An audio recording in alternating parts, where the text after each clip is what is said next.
Olá, manos, manas, brode! Aqui é a Poliana, mãe de 3, ex-militar e querendo fazer um diferencial aqui nas mídias sociais, com todo o intuito de ajudar, de informar, morando há 6 anos no Canadá e Brasil e tendo a oportunidade de fazer um comparativo nesses 2 países. Os 2 países que eu acho que poderiam se misturar, né? Tem muitas coisas boas no Brasil. Gente, só esse sol aqui.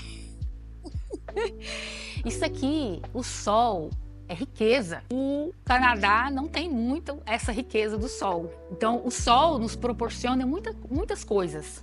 Inclusive, todos os vegetais, todas as frutas, né? Elas dependem do sol. E nós temos isso aqui em abundância nesse Brasil maravilhoso. Nós temos terras férteis, nós temos tanta coisa aqui nesse Brasil que quando eu fui para o Canadá, eu fiquei assim perguntando para mim, mas como? É lindo o Canadá, é lindo, mas não tem nem a metade da diversidade que nós temos aqui em relação à natureza, em relação à capacidade de produção que tem o Brasil. Mas o que eu quero deixar aqui para vocês é que neste canal aqui, nós estaremos tentando melhorar o planeta, exclusivamente o Brasil. Porque é o meu país. Aí vocês falam assim, mas você não mora aqui. Moro também. Mudou por quê? Por quê? Porque realmente eu estava querendo ter uma experiência diferente e eu percebi que, apesar de amar o Brasil, as minhas características como pessoa, elas são diferentes da maioria dos brasileiros. Eu sempre me incomodei muito com o lixo do Brasil, né? Não é à toa que eu já reciclava o meu lixo, e inclusive eu enterrava o meu lixo orgânico no Brasil. Quem me conhecia sabe que eu estava lá cavando pelo menos 2, 3 vezes por semana um buraco no meu quintal para enterrar o meu lixo orgânico. E então eu já vibrava isso. Eu acho que isso é muito importante. Se você quer uma coisa, você já tem que estar vibrando aquilo. Eu nunca gostei do trânsito do Brasil, muito mal educado, muito sem educação e sem cortesia. Eu gosto dos sertanejos, mas eu acho que a música popular brasileira está perdendo a diversidade, né? Nós tínhamos aí Legião Urbana, Capital Inicial, Rapa, Not Roots, Pato Fu, quem mais, gente? Fala aí, vamos, tem muita coisa assim, inclusive Legião Urbana, que falava tanto de política, que nos acordava, né? Gabriel Pensador, por favor, venha se juntar a nós, vamos colocar esse povo para pensar. E aí você vai ver a música do Brasil agora. Não é que eu não goste de sertanejo, mas tem muito. Estão brotando assim de tudo quanto é lugar. Você tá entendendo? Quero que brote outras coisas também, porque eu escuto sertanejo, mas eu não ouço. E assim, o sertanejo pra mim, vou ser sincera pra vocês, eu fui muito chifruda, me chifraram demais. O sertanejo pra mim era uma lembrança daquele chifre. E eu quero esquecer o chifre, universo. O chifre dói. Você tá entendendo? Vai ter um vídeo aqui chamado Testosterona Louca. Eu vou explicar pra vocês o que é um homem, por que o homem chifra. Tá entendendo? Porque eu coloquei testosterona no meu corpo e eu virei uma louca. Mas cenas para o próximo capítulo. A música popular brasileira hoje em dia tá precisando mais de diversidade, porque esses cantores que tem hoje em dia, eles já existiam antigamente. Mas existiam também as outras classificações, né? As pessoas que gostavam de um rock popular, de um reggae do Nat Roots. Então, assim, agora a gente só vê esses negócios aí desses passinhos ridículos, que eu acho ridículos. Dançaria, mas eu não escutaria, né? Tivesse uma festa e fosse uma vez por ano, tivesse tocando, eu dançava. Agora, o povo quer dançar aquilo todo dia, todo final de semana. O tratamento para com o álcool no Brasil também é uma coisa que me incomodava. As pessoas elas crescem no Brasil com a cultura de que diversão é você sentar no final de semana, encher a cara de cachaça e fazer churrasco. Eles não sabem explorar as naturezas do Brasil, eles não sabem estudar, eles não sabem sacrificar o final de semana estudando, fazendo uma específica, fazendo um curso de pós-graduação.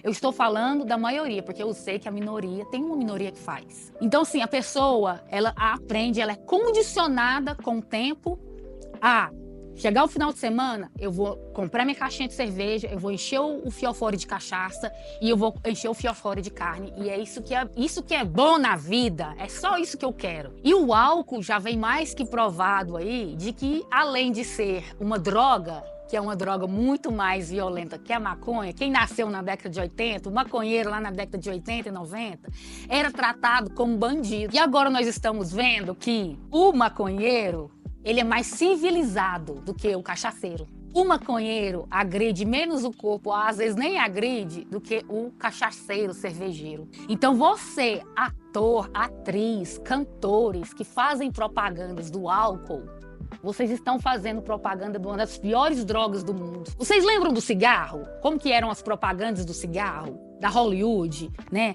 A pessoa ligava o esporte à diversão, ligava o esporte ao cigarro. Aquilo ali foi extinto, aquilo ali foi uma vergonha mundial. Porque quem é do esporte não pode fumar. Você está diminuindo a sua capacidade física, mental, quando você fuma. E é uma droga violenta. E foi provado isso na década de 60, 70, que o cigarro era muito prejudicial para a saúde. Mas por condições financeiras, né?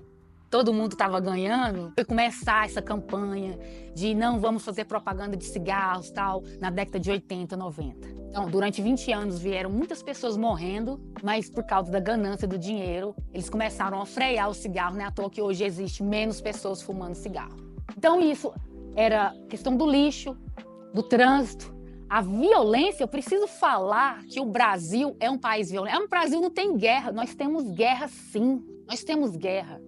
Nós temos a guerra do tráfico, nós temos a guerra das polícias. E é tão engraçado porque é o traficante fazendo guerra com o policial.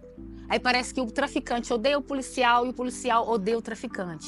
E eu falo para você que essas duas vertentes são vítimas de um sistema corrupto. Porque às vezes gente que está lá em cima está junto com os traficantes. Aí você fica assim, que é isso? Que barbaridade é essa, tchê? Você vai para um país como o Canadá, não existe troca de tiros entre traficantes.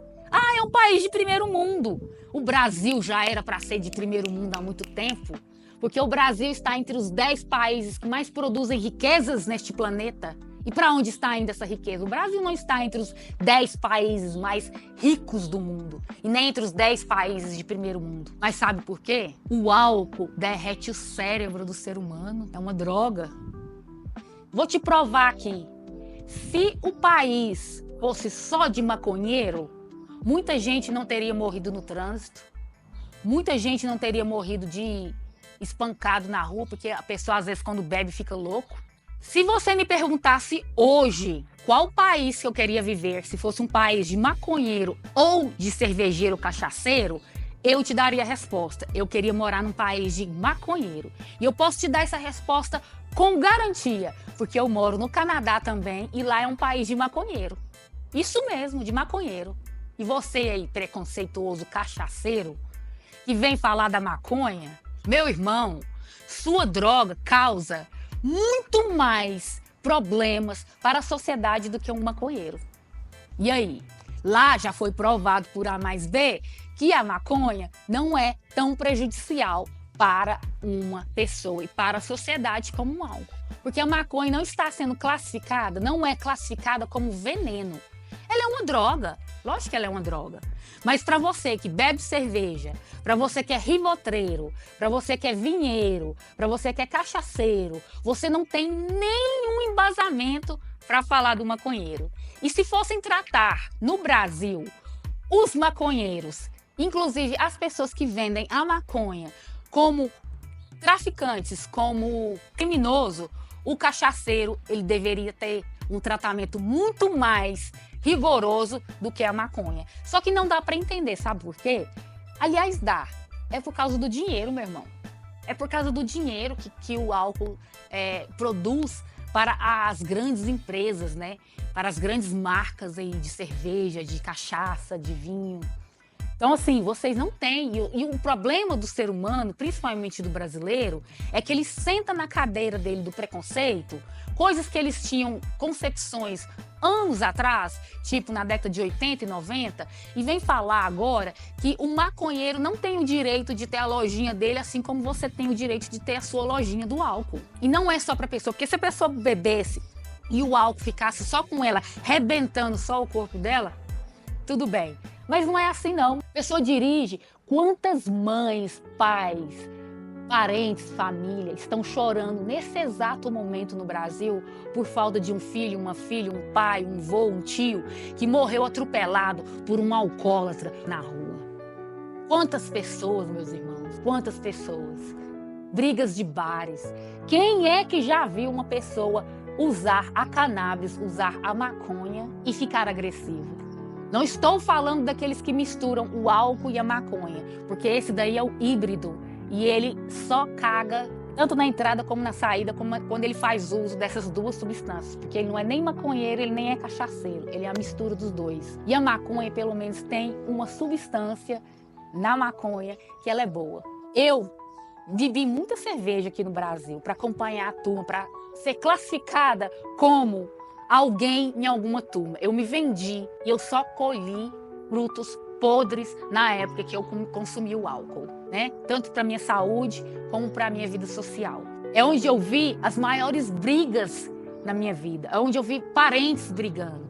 É onde eu vi amigos brigando. É onde eu vi amigos transando com os parceiros dos outros amigos, as parceiras de outros amigos. É onde eu vi discórdia, né? Se você é aquela pessoa que bebe o álcool na sua família e vocês conseguem manter uma amizade, bom pra vocês. Mas infelizmente a maioria não é desse jeito. E quantas pessoas deixam de pagar os seus compromissos, né, pra utilizar o álcool? Quantas pessoas deixam de pagar melhores pensões para os seus filhos? Quantas pessoas deixam de gastar um tempo mais precioso com os seus filhos por causa do álcool? E eu sou usuária de cannabis, passei a ser usuária no Canadá, porque lá eu já tinha experimentado a cannabis aqui no Brasil, mas eu nunca gostei muito. Às vezes, os amigos fumando do meu lado, eu curtindo com eles, mas sem fumar. Mas quando eu cheguei lá, eu comecei a usar a cannabis. Eu falo para vocês que eu só colhi bons frutos, mas eu não uso álcool. Não bebo álcool? De vez em quando eu bebo, eu gosto de uma pinha colada, eu gosto de um Bellini, eu gosto de uns drinks que chama Mojito, que é uma mistura de rum com gelo e com menta. Mas é coisa assim que eu bebo 1, 2 drinks por mês. Porque até então, se eu bebo 3 num dia, eu já vejo que o meu corpo não se dá bem com álcool. Visto muito podcasts, muitas coisas da Ana Maria Barbosa, essa psiquiatra maravilhosa no Brasil. E ela já fala, né, que o álcool é uma das drogas mais perigosas que existe na sociedade. E é muito triste isso, porque é falta de conhecimento, né? E às vezes eu sei que você está usando o álcool para, tipo, lidar com o seu coração, lidar com traumas. E você só está piorando a sua situação, porque lidar com traumas é a psicologia que vai te ajudar. A psicologia, ela vem mudando a minha vida para melhor. Eu sou uma melhor mãe hoje, eu sou uma melhor esposa hoje, eu sou uma melhor pessoa hoje, graças à psicologia. E eu era tão preconceituosa como você. Então, mais uma vez, o porquê que eu optei ter essa experiência de viver no Canadá? Eu deixei um emprego que na época, em 2018, eu ganhava 12 mil reais. Eu trabalhei durante 10 anos numa corporação militar. Eu era tenente do Corpo de Bombeiros do estado de Tocantins. Uma carreira muito bonita e eu percebi que eu amava ser bombeira, mas eu não gostava de ser militar. Militarismo, na minha opinião, se você gosta do militarismo, fica pra você. O militarismo, pra mim, ele é quadrado, ele é homofóbico, ele é preconceituoso, ele é seletista, ele gosta de puxa-saco, ele tá muito ligado com política. E, meu irmão, eu não me misturo com políticos, porque eu precisei uma vez pra me ajudar numa situação no bombeiro, que eu até consegui, essa pessoa me ajudou. Mas aí quando chegou lá, a própria corporação, porque eu não era uma puxa-saco, eu tinha problemas com meu filho, eu tive que tirar algumas licenças médicas para cuidar do meu filho, e eu era vista como uma pessoa que não trabalhava. Meu irmão, você não sabe o que eu passei, que eu ainda passo. Não me julgue, eu não desejo isso nem para você, que me julgou, que me humilhou, que me sacaneou. Então, assim, vários pontos que me fizeram desistir de morar no Brasil. Eu amo o Brasil. A gente vai embora, as pessoas pensam assim, ai, foi embora, pra que tá falando mal do Brasil? Eu não estou falando mal do Brasil, eu estou falando a verdade do Brasil. É um país riquíssimo, isso não é um dos países mais ricos do planeta, mas que essa riqueza, ela tá indo para outros lugares. Ela não está indo para o brasileiro em si, ela não está indo para o Brasil. Então, assim, eu cansei, eu queria ter a experiência de viver num país civilizado. O Brasil não é civilizado, porque você tá dentro da sua casa, o vizinho tá torando um som de 8 horas da manhã até 8 horas da manhã do outro dia, não te respeita. Eu tirava plantão às vezes. Você vai pro trânsito, é uma falta de educação, uma ausência de gentileza. Você vai pro seu ambiente de trabalho, é uma politicaiada, é um preconceito, é um julgamento. São pessoas que, se você puxa saco, você tem vez. Eu não sou puxa-saco, eu odeio subserviência. Aí você tem um relacionamento com uma pessoa no Brasil, você tem um filho com essa pessoa, aí geralmente eu vou dar depoimentos, porque eu fui mãe solteira, eu fui mãe na adolescência. Então, assim, você vê que o judiciário não consegue obrigar um homem a ser homem. Lógico que não. Quem é homem, é homem. O judiciário pode mandar, né? Ou você vai ter que cuidar, você vai ter que ajudar. Os homens no Brasil, infelizmente, eles são criados para serem moleques. A maioria. Não estou falando de você, né? Você pode vir aqui e falar pra gente aqui, eu sou um homem, eu não sou um homem moleque. Então, assim, foram várias coisas que foram acontecendo no Brasil. Eu falei, eu quero ter essa experiência. Eu fui morar no Canadá em 2018 e tive experiências maravilhosas lá, mas também tive experiências difíceis, né? Como aprender a língua, né? A gente chega lá como uma criança, falando como uma criança, e olhe lá. E você já chega lá, tipo, você era tenente do Corpo de Bombeiros, você chega lá como diarista, como pintando casa, você tá entendendo? Aí você fala assim, poxa, eu tinha toda uma estrutura lá, né? Eu estava bem, eu ia aposentar integralmente. Valeu a pena? Valeu. Tô bem melhor do que se eu estivesse no bombeiro hoje ganhando 20 mil reais. Salário bom, né não? Mas eu tenho liberdade. Eu posso ser quem eu sou. Eu não sou homofóbica, eu não sou preconceituosa, eu não acho que eu sou a pica das galáxias, porque eu era oficial. Porque eu tinha bandeira aqui, bandeira não, eu tinha estrelas aqui. Eu lembro uma vez no curso de formação, um superior hierárquico falou assim, vocês são os reis da academia. As pessoas têm que verenciar vocês quando vocês fazem. Uma sala de aula de 30 pessoas, só 3 pessoas estavam comigo. Falou assim, que homem babaca. As outras, com certeza, acharam que eram reis, que teriam que ser vangloriados quando passassem na frente dos subordinados. Palavra essa que eu odeio. Então tem muito aqui pra gente conversar nesse canal, tá? E vocês vão rir comigo, vocês vão se identificar comigo, vocês vão ter oportunidade de contar a história de vocês aqui comigo. Nós temos vários personagens. Vou falar uma coisa pra vocês aqui. 2025 é o ano da mudança. 2025 é o ano que você vai ser o que você quer ser. Você tem que lutar para isso. Não vai ter que ficar aí no sofá assistindo televisão e mexendo no TikTok e em outras redes sociais, não. Usem as redes sociais para aprenderem. Usem as redes sociais para se espelharem em pessoas que vocês gostariam de ser, mas com a mesma história de vida que vocês. Porque às vezes vocês ficam vendo esses influencers aí, mostrando carros, viagens, dinheiro, bolsas caras, carros caros. E as pessoas não ralaram. Quem é a pessoa aqui que nunca pegou ônibus, hein? Que dependia de ônibus, corria de ônibus. Quem é a pessoa aqui que nunca andou de bicicleta, foi de bicicleta pro trabalho, para economizar dinheiro, para economizar até tempo? Quem é a pessoa aqui que saiu de uma classe social bem baixa e conseguiu galgar a vida estudando, trabalhando? Pessoas que saíam de casa às 6 horas da manhã e às vezes voltavam só 10, 11 horas da noite. 2 trabalhos, trabalho e faculdade. Aí vocês ficam vendo esses influencers aí, principalmente os novinhos, que não fizeram nada na vida. E vocês acham que vocês vão ter a mesma história de vida deles? Não. A sua história de vida é a história de vida que eu tive, que várias outras pessoas tiveram. Eu, como mãe solteira, mãe aos 16 anos, aos 18 anos, burrada total que eu fiz na minha vida. Não arrependo dos meus filhos, mas arrependo de ter tido eles tão nova e arrependo de ter tido eles com o pai que eu tive. E apesar de ter passado os anos, ainda tá com a mesma mentalidade de um cara de 16 anos. Porque errar com 16, com 17, com 18, a gente ia errar. A gente era criança e foi virar pai. Mas continuar errando no passar dos tempos e só procurando culpados, isso aí já é doença mental e narcisismo, sabe? Então é isso que eu estou falando pra você. Eu venho de um lar muito difícil, que eu tive que acordar para eu mesma, eu tive que curar. Meus pais, eles tiveram a vida difícil deles, mas isso não é desculpa para dar uma vida difícil para os filhos, porque hoje eu não quero que a minha filha passe pelo que eu passei. Você tá tão insensível e falar essa frase para os seus filhos, eu já passei por isso. Isso é insensibilidade, que às vezes a gente pode até compreender, porque às vezes a pessoa sofre tanto que ela fica insensível. Mas isso daí, meu irmão, não é o certo. Os seus filhos não têm nada a ver com o que você passou. E se você puder quebrar essa maldição, você quebre, assim como estou quebrando a minha, com tratamento psicológico e muito trabalho para quebrar os meus maus hábitos e os meus maus comportamentos. Eu fiquei durante 10 anos estudando religião, praticando religião, tentando achar a solução para a minha vida, até que eu encontrei a psicologia. Não estou falando para você largar a sua religião, mas quantas pessoas que eu já vejo, que eu já vi orando, comprando meia, comprando fronha, comprando carnê, e não mudaram, às vezes ficaram até piores. E a vida não vem mostrando melhorias, Quantos anos você precisa de estar num lugar, num relacionamento, numa situação para ver que aquilo não está funcionando? Eu posso te falar um prazo que eu acho considerável. A pessoa, ela só pode errar com você 3 vezes. A primeira vez, tudo bem. A segunda, vou dar uma chance. A terceira, você vaza. Quantos anos você precisa de estar numa religião e não ver a sua vida melhorar? Eu acho que 1 ano, 2 anos é o suficiente. Não é o tempo de Deus, não, porque 30 anos foi o tempo de Deus, é muito tempo.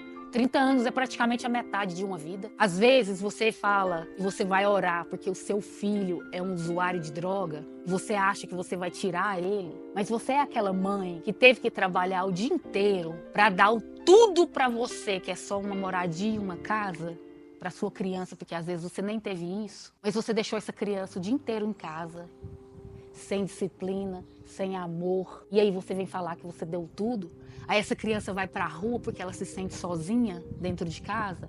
Aí lá ela encontra alguém ruim que vai adotá-la como um traficante. Aí ela vai ser, às vezes, molestada sexualmente, que é um dos traumas piores que tem para uma criança. E aí ela vai encontrar o refúgio na droga. Então a cura para o seu filho não é só oração. É você entender que por mais que você deu tudo que você pôde, você não deu o suficiente. Porque eu falo para vocês, hoje em dia, criando minha filha como uma mãe, como eu sou uma mãe hoje. Filho precisa de comida, de casa, de amor, de disciplina, de carinho, de atenção e de paz. E se sentir safe, se sentir segura perto de você. Os meus pais, eles me deram casa e comida, e o meu pai me deu um pouco de carinho. Mas eles não me deram paz, eles não me deram disciplina, eles não me deram segurança, porque eu não queria ficar em casa. Era muita briga, muita discussão. Eu sempre estava procurando ir para casa de alguém, até eu achar alguém que passou a mão em mim de maneira inapropriada, até achar alguém que abusou da minha infância, que abusou da minha inocência para tirar proveito próprio. Vou contar isso para vocês. É uma história triste, mas eu vou contar para vocês acordarem, para vocês pararem de pensar que vocês dando só comida e casa para os filhos de vocês, vocês estão dando muito, vocês estão dando tudo. Quantos pais eu já escutei falando, mas eu te dei tudo, para que você caiu no mundo das drogas, para que você caiu no mundo do crime, para que você engravidou? Meu irmão, é muito mais além do que comida e casa que uma pessoa precisa. Eu entendo que o seu tudo é isso, mas o seu tudo não é o tudo que uma criança precisa. É isso aí, meu irmão. Aqui é o canal para aumentar a vibração desse planeta. É o canal para você acordar e se preocupar com aquilo que realmente você tem que consertar. Para você parar de gastar o seu tempo com coisas que não estão dando resultado. E te mostrar aqui que a psicologia vem salvando a minha vida e eu quero que salve a sua. Um beijo para vocês, Manos Brode. O nome do canal é tipo assim, é uma irmandade mesmo, entendeu? Aqui não tem religião. Aqui não tem segmento político, aqui tem amor. Vou te ver e nós vamos fazer a diferença desse planeta. Beijão pra vocês, manos, manas, Brode!